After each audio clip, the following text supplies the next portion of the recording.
Sejam bem-vindos, está começando o Habercast, o podcast apresentado pela Aberc. E hoje eu tenho aqui comigo o Marcos Lisboa, ele é economista e ex-presidente do INSPER. Marcos, seja muito bem-vindo. Obrigado. Marcos, na sua opinião, vamos começar com uma pergunta aqui: quais são os principais erros e acertos da política fiscal do governo? Ah, o governo fez uma opção por ampliar bastante os seus gastos, desde a transição, né, sem cortar outras despesas. Isso está tendo um impacto muito grande, na dívida pública, cresceu aí perto de 7 pontos desde então, né, e isso acaba gerando essa subida da taxa de juros de mercado que a gente assiste. Que é preocupante. Isso afeta os negócios, afeta a vida das pessoas, né, na hora que você tem essa subida da dívida pública, com esse aumento dos juros, e é os juros de mercado, né, com uma pressão na inflação, de alimentos que está começando a preocupar. E falando um pouquinho das medidas econômicas, elas poderiam ser adotadas para melhorar o ambiente de negócio no Brasil e atrair mais investimentos externos? Ah, tem muita coisa a fazer, né. Acho que, em primeiro lugar, né, você podia, melhorar a qualidade da política pública, em particular da política social, né. A gente gasta muito e gasta mal. Quando eu digo gasta muito, é quando você compara com outros países emergentes. Quando eu digo gasta mal, é porque os outros países conseguem fazer muito mais com menos recursos do que a gente, né. É uma situação paradoxal de mau desenho das políticas públicas. Pegar o caso da educação. O Brasil gasta mais de 6% do PIB com educação, que é o padrão meio mundial, só que a gente é o país mais ineficiente quando você olha, por exemplo, os dados do PISA, que é uma avaliação internacional de como está a educação. E não precisa ficar só no PISA, a gente pode olhar outras políticas públicas, como saneamento e tantas outras. Esse é o primeiro lugar. O segundo lugar é fazer uma agenda de tirar as proteções setoriais, né. O Brasil protege muitos setores, né, cria distorções tributárias, isenta de tributar lucro de algumas empresas, né. A a Essas distorções acaba levando ao fortalecimento de empresas ineficientes, e ela impede o empreendedorismo e o crescimento das empresas mais saudáveis. Marcos, falando um pouquinho agora desse setor, né, de refeições coletivas, o maior custo dele são os insumos, que compreende as commodities, né, agrícolas até os produtos de limpeza, os descartáveis.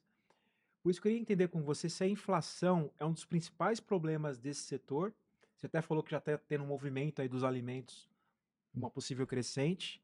E o que se pode esperar por esse próximo ano, em termos de desafios para esse segmento? Olha, eu acho que todo mundo vai enfrentar um problema, que é os custos da desorganização fiscal que o país vive. E esse é um paradoxo, porque, no particular, cada um defende seu privilégio. Diversos setores, inclusive restaurantes e outros, defendem: "Não, o meu caso é diferente, eu preciso ter uma proteção. Vai, não me trata como o resto do país, porque eu sou muito importante". O resultado disso é que todo mundo perde. Eu acho que, se o país quiser superar os seus desafios, e eles vão ser muitos nos próximos anos, vão ser maiores ainda do que no passado, né, eu temo que a gente esteja vivendo hoje o que a gente vivia no começo de 2013. Todo mundo um pouco satisfeito, as coisas estão bem e os sinais de tempestade estão lá na frente. Essa tempestade não é culpa só do governo, ela é culpa do setor privado também, que fica defendendo pequenos privilégios e proteções e subsídios, como no caso do Perse, tá?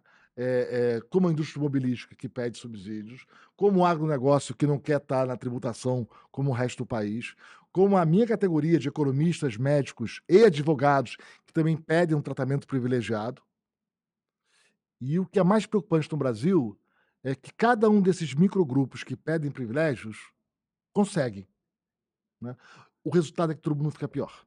né? Eu tenho constrangimento de fazer parte da categoria dos economistas e dos profissionais liberais, depois que eu vi a minha categoria fazer na reforma tributária, né?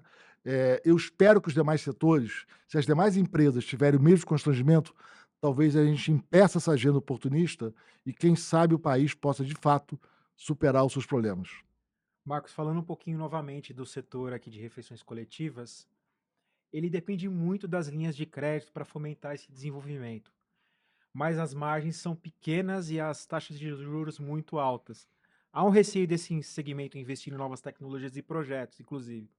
Qual que é a sua análise de perspectivas para crédito em 2025? É ruim, né, a perspectiva não é boa, né. E, de novo, ela não é boa porque pelo conjunto da obra que todos nós fazemos.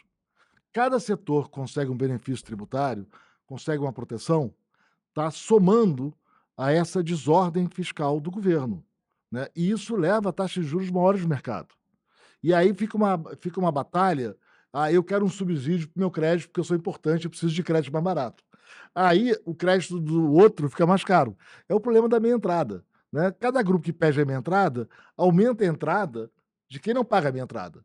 Só que aí menos gente vai ao cinema, né, e o cinema tem problema. Então, aí você vai criando essa bola de neve, né. Eu acho que se a gente quer defender de fato o empreendedorismo, olha, juros de mercado, fim dessas proteções setoriais, regras tributárias homogêneas para todos os setores, e aí quem for bom vai crescer, né, mas o país como um todo vai ficar aliviado dessa pressão. Marcos, antes da gente ir embora, a última pergunta sobre a reforma tributária. Do Uhum. projeto original até agora está tramitando no Senado, houve diversas alterações e inclusões de benefícios, isenções de vários setores, como você já comentou aqui, e mais emendas, né, a esse texto, antes de voltar para a Câmara. O que que você pensa a respeito desse atual projeto? Olha, o projeto não ficou bom, tá. A proposta original da PEC 45 era muito boa, ela estava na fronteira dos melhores desenhos tributários do mundo, ela foi sendo distorcida, só que o nosso regime atual é tão ruim que até a PEC deformada como ficou, é melhor do que o atual, tá. Eh eh, Agora é uma pena a gente jogar a oportunidade fora. O Brasil, por exemplo, tem a Zona Franca de Manaus é dos anos 60. A Sudene é do começo dos anos 60. As políticas de desenvolvimento regional fracassaram. A gente tem que reconhecer isso. Elas não conseguiram. A expectativa é que depois de algumas décadas a Zona Franca parasse de pé. Pois é, não fizeram conta direito, o programa é mal desenhado, deu errado. Qual é o resultado da Sudene? A renda do Nordeste, das áreas beneficiadas pela Sudene, convergiu para o Sudeste? Então, não deu muito certo depois de 60 anos. Ou a gente reconhece os fracassos, né, e evita o novo oportunismo, ou a gente vai continuar sendo um país pobre, né. Infelizmente, o oportunismo dominou a última reforma, setores e grupos corporativos conseguiram seus privilégios, só que isso vai à custa do país. Marcos, muito obrigado pela sua presença aqui no nosso podcast. Foi uma honra receber você aqui. Obrigado a você. Eu estive falando com o Marco Lisboa, economista e ex-presidente do INSPER, nesse Abercast, um podcast apresentado pela Aberc. Gostou do episódio? Confere lá no canal da Aberc, tem muito mais episódios interessantes e cheio de conteúdo recheado para você acompanhar nesse canal. A gente se vê lá.